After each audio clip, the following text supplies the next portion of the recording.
नमस्कार, मैं हूं बिलाल मलिक और आप देख रहे हैं इंडिया दस्तक। और चलिए पहले बात करेंगे प्रधानमंत्री नरेंद्र मोदी की। आपको देखिए यहाँ पर अमेरिका के राष्ट्रपति जो बाइडेन ने आमंत्रण पर प्रधानमंत्री नरेंद्र मोदी के यहाँ पर जो है इस साल गर्मियों में अमेरिका की यात्रा पर वो जा सकते हैं। माना जा रहा है कि यहाँ पर बाइडेन ने मोदी को यहाँ पर देश की राजकीय यात्रा के लिए आमंत्रित किया है। सूत्रों ने यहाँ पर नामना जाहिर करने के यहाँ पर शर्त पर बताया कि यहाँ पर इस निमंत्रण को सैद्धांतिक तौर पर स्वीकार कर लिया गया है और दोनों पक्षों के यहाँ पर अधिकारी अब पारंपरिक रूप से यात्रा की संभावित तारीखों पर चर्चा कर रहे हैं। सूत्रों ने बताया कि यहाँ पर अभी जो है योजना पर चर्चा प्रारंभिक चरण में है और भारत इस साल G20 की यहाँ पर जो है अध्यक्षता कर रहा है। भारत इस साल यहाँ पर G20 के संबंधित यहाँ पर कई कार्यक्रमों की मेजबानी भी कर रहा है, जिसके तहत सितंबर में यहाँ पर एक शिखर सम्मेलन होगा, जिसमें यहाँ पर अन्य लोगों के साथ साथ बाइडेन के यहाँ पर हिस्सा लेंगे।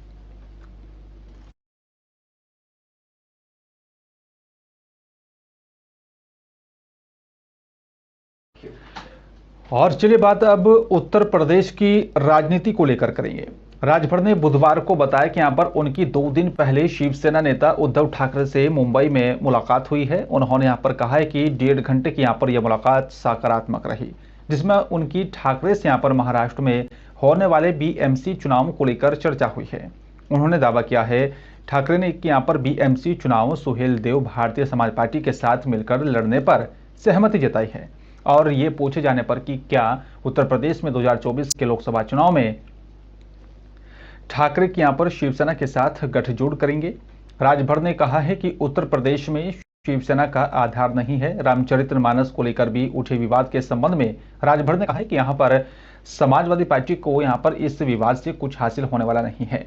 उन्होंने कहा है कि यहाँ पर सपा को स्वामी प्रसाद मौर्य के जरिए कुछ भी हासिल नहीं होगा। मौर्य जनाधार वाले नेता नहीं हैं।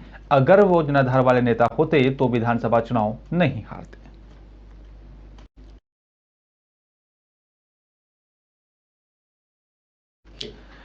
और दिल्ली समेत उत्तर भारत में बर्फीली हवाओं से अब राहत मिल सकती है। मौसम विभाग ने एक बड़ा अपडेट जारी किया है। आपको बता दें कि यहाँ पर शीतलहर और साथ ही कोहरे की खबर दी है। हालांकि फरवरी के अंत तक सर्दी के यहाँ पर छोटे मोटे झटके लग सकते हैं। बीते दिनों पहाड़ों पर हो रही बर्फबारी के चलते राजधानी दिल्ली, पंजाब और हरियाणा में लोगों को ठंडी हवाओं का सामना करना पड़ रहा था और उससे अब निजात मिल पाएगी। आईएमडी के अनुसार अगले 10 दिनों तक अब कोई भी पश्चिमी विक्षोभ आने की संभावना नहीं है।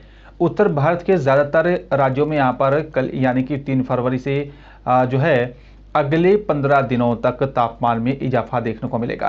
आईएमडी के अनुसार दिल्ली में आज जो है तेज धूप खिली रहेगी, मौसम यहाँ पर शुष्क बना रहेगा और पश्चिम यूपी की अगर बात करें तो यहाँ पर भी लोगों को सर्दी से राहत मिली है।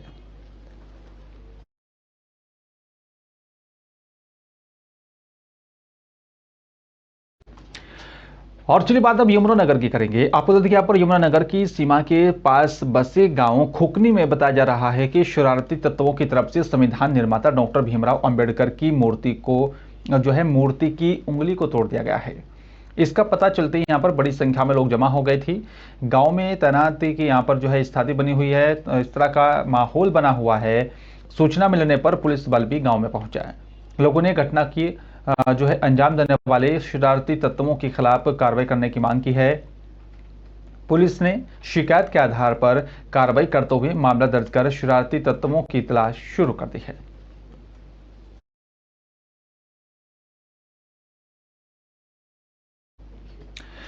और चलिए बात बजट को लेकर करेंगे। आपको बता दें कि यहाँ पर केंद्रीय बजट 2023-24 को चुनावी बजट के रूप में यहाँ पर भी देखा जा रहा है। केंद्र की नरेंद्र मोदी सरकार के यहाँ पर दूसरे कार्यकाल के आखिरी बजट में हर वर्ग को साधने का प्रयास किया गया। मोदी सरकार ने यहाँ पर नौकरी पेशा के लिए यहाँ पर एक बड़ा ऐलान किया है। आयकर छूट की यहाँ पर सीमा 7 लाख रुपए बढ़ा दी गई है। नए टैक्स स्लैब को भी यहाँ पर जारी किया गया। इस मामले में यहाँ पर सबसे अधिक सुर्खियां बटोर ली हैं, लेकिन इसके साथ साथ बताया जा रहा है कई ऐसी घोषणाएं भी हुई हैं जो एक बड़े वर्ग को प्रभावित करती हुई दिखाई दे रही हैं।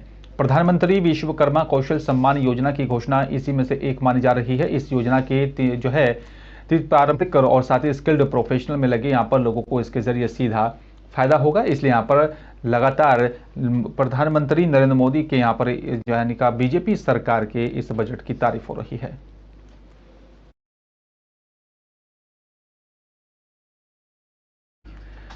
और चलिए बात करेंगे उत्तर प्रदेश के नोएडा की। आपको बता दें कि यहाँ पर नोएडा को हाईटेक सिटी कहा जाता है, क्योंकि यहाँ पर राजधानी दिल्ली से सटे इस हाईटेक सिटी में यहाँ पर हर वर्ग के लोगों के लिए यहाँ पर रोजगार से लेकर रहने खाने पीने की उचित व्यवस्था है। और इसी हाईटेक सिटी में यहाँ पर अगर आप प्रॉपर्टी ढूंढने या फिर मकान खरीदने और किराए के लिए टेक्नोलॉजी के यहाँ पर सहारा लेते हैं तो आप सावधान हो जाइए, कहीं ऐसा ना हो कि यहाँ पर आप ठगी का शिकार बन जाए। साथ ही बताया जा रहा है कि यहाँ पर नोएडा में प्रॉपर्टी दिलाने के नाम पर ठगी का लगातार मामले सामने आ रहे हैं। ऐसे ही ठग गिरोह का यहाँ पर नोएडा के सेक्टर 39 थाना पुलिस ने भंडाफोड़ किया। 4 शातिर ठगों को गिरफ्तार किया गया है। नोएडा एडीसीपी आशुतोष द्विवेदी ने यहाँ पर बताया कि थाना 39 पुलिस को यहाँ पर कुछ दिन पहले शिकायत मिली कि कुछ लोग यहाँ पर प्रॉपर्टी दिलाने के नाम पर ठगी की घटनाओं को अंजाम दे रहे हैं। पुलिस ने सूचना के आधार पर टीम गठित कर जांच पड़ताल शुरू की, जिसके बाद बताया जा रहा है कि पुलिस ने 4 ठगों को धर दबोचा और बड़ा खुलासा किया।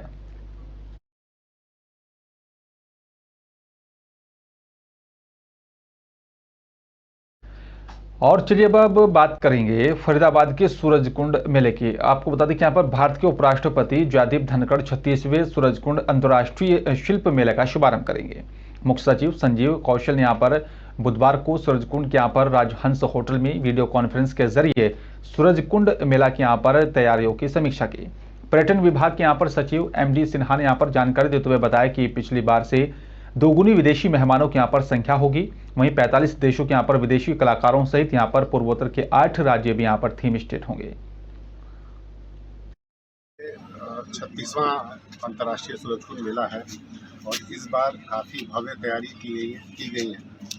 इस बार एक अच्छी खासियत ये है कि इस बार शंघाई कोऑपरेशन ऑर्गेनाइजेशन हमारा पार्टनर कंट्री है, जिसके कारण करीब 23 कंट्रीज जो एशियन कंट्रीज़ हैं वो पार्टिसिपेट कर रहे हैं। शंघाई कोऑपरेशन ऑर्गेनाइजेशन की प्रेसिडेंटशिप इस वर्ष भारत के पास है, तो यह काफ़ी उचित था कि शंघाई कोऑपरेशन ऑर्गेनाइजेशन को पार्टनर नेशन लाया है।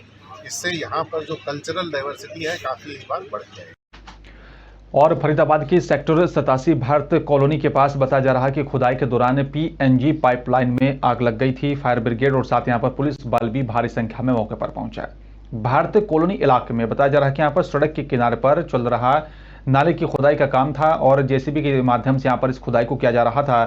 और साथ ही बताया जा रहा है कि यहाँ पर एक बड़ा हादसा होने से टल गया है। काफ़ी तेज यहाँ पर आग लग गई थी और सूचना पाकर पुलिस और साथ ही फायर ब्रिगेड भी मौके पर पहुंच गई थी।